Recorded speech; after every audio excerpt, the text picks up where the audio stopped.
मी राज्याचे मुख्यमंत्री आणि दोन्ही उपमुख्यमंत्र्यांचे आपल्या सगळ्या जणींच्या वतीने मनापासूनचे ऋण व्यक्त करते की खऱ्या अर्थानं आपल्याला सक्षम करणारी ही मुख्यमंत्री माझी लाडकी बहीण योजना या 3 भावांनी आपल्यासाठी आणली आणि खऱ्या अर्थानं आपल्या सख्या भावाच्या तोडीने जर आपला कोणी विचार केला असेल तर या आपल्या 3 लाडक्या भावांनी केला. म्हणून मी आपल्या सगळ्या जणींच्या वतीने आज त्यांचे मनापासूनचे ऋण व्यक्त करते.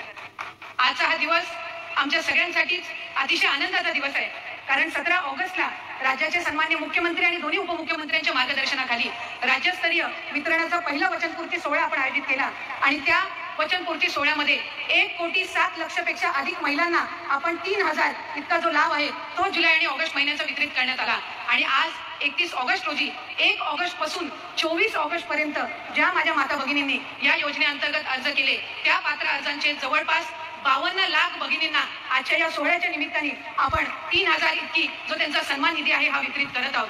आणि खऱ्या अर्थानं 1,60,00,000 पेक्षा अधिक लाभ देणारी ही पहिली योजना देशातली ठरलेली आहे. याचा निश्चितपणाने आम्हाला सगळ्यांनाच अभिमान आहे. आज मोठ्या संख्येने इथं माझ्या माता भगिनी उपस्थित राहिल्या. खरं तर आम्ही नियोजन करत असताना साधारणपणे 40,000 इतक्या माता भगिनी उपस्थित राहतील असा आमचा आणि स्थानिक प्रशासनाचा अंदाज होता.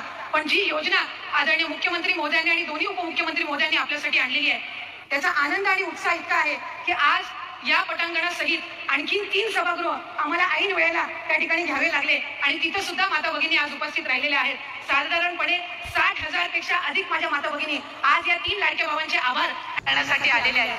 आणि म्हणूनच खऱ्या अर्थानं पुढच्या कालावधीमध्ये सुद्धा आणखी 1 कोटीचं उद्दिष्ट हे आपण त्या निमित्ताने ठेवलेलं आहे आणि सप्टेंबर महिन्यामध्ये अर्ज सुद्धा आम्हाला प्राप्त व्हायला सुरुवात झालेली आहे. आणि हे उद्दिष्ट आपण महायुतीच्या सरकारने ठेवलेला आहे की आपल्याला 2.5 कोटी महिलांना सक्षम करायचंय.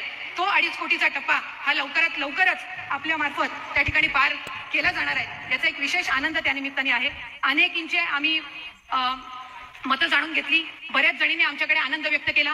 आज सकाळी साहेब नागपूर विभागातील आपण 5.6 लाख महिलांना आपण आज सकाळी त्या ठिकाणी त्यांचा जो सन्मान निधी आहे तो वितरित केला आणि त्यांच्या सगळ्याच जणींकडून आपल्या सगळ्यांचे आपल्या तिघांचे प्रामुख्याने आभार मानले जात आहेत.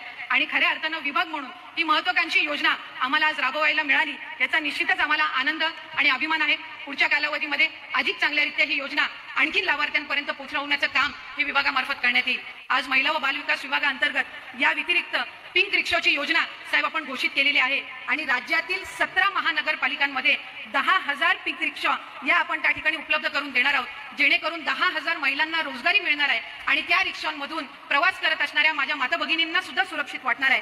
नागपूर महानगरपालिका क्षेत्रामध्ये 1400 पिंक रिक्षा या आपण उपलब्ध करून देणार आहोत. त्याच्यातून माझ्या माता भगिनींना रोजगारी मिळेल आणि त्या पिंक रिक्षामधून प्रवास करणाऱ्या माता भगिनींना सुरक्षितेचं वातावरण निश्चितपणाने अधिकरित्या जाणवणार आहे. त्यामुळे या सर्व योजना करत असताना लेक लाडकी योजना असेल, लाडकी बहीण योजना असेल, मुख्यमंत्री महिला सशक्तीकरण अभियानाअंतर्गत 2 कोटीपेक्षा अधिक महिलांना आर्थिकरित्या सक्षम करण्याचं आपलं अभियान असेल, हे सगळे अभियान मुख्यमंत्र्यांच्या आणि दोन्ही उपमुख्यमंत्र्यांच्या मार्गदर्शनाखाली महिला व बालविकास विभाग अधिक काटेकोरपणाने त्याचं पालन करेल. अनेक जण यावर टीका करत आहेत, पण जे टीका करणारे आहेत ते सुद्धा आपल्या नावाने नाही तर स्वतःच्या नावाने बॅनर लावून तिथं फॉर्म भरतायत. काहींनी साहेब हाही प्रयत्न केला की चुकीचे अर्ज भरून कसा या माता भगिनींचा लाभ अडवता येईल हा सुद्धा प्रयत्न करण्यात आलेला आहे. पण आम्ही विभाग म्हणून हा निर्णय घेतलेला आहे की जे काही 50,000 फॉर्म रिजेक्ट झालेले आहेत यांना सुद्धा पुन्हा फॉर्म भरण्याची संधी ही आपण सप्टेंबर महिन्यामध्ये देणार आहोत. त्यामुळे कोणीही या योजनेअंतर्गत लाभापासून वंचित राहणार नाही हा प्रयत्न विभाग म्हणून करत आहोत. त्याचबरोबर माझ्या अंगणवाडी सेविका, माझ्या मदतनीस यांनी जी मेहनत या योजनेमध्ये घेतलेली आहे ती उल्लेखनीय आहे आणि म्हणूनच नवरात्राच्या पार्श्वभूमीवर जे इन्सेंटिव्ह आपण या योजनेअंतर्गत देत आहोत ते सुद्धा देण्याचं प्रयोजन हे आम्ही नवरात्रीच्या पार्श्वभूमीवर करत आहोत. त्यामुळे खऱ्या अर्थानं महिलांना सक्षम करण्याचं काम या महायुतीच्या सरकारच्या माध्यमातून होत आहे.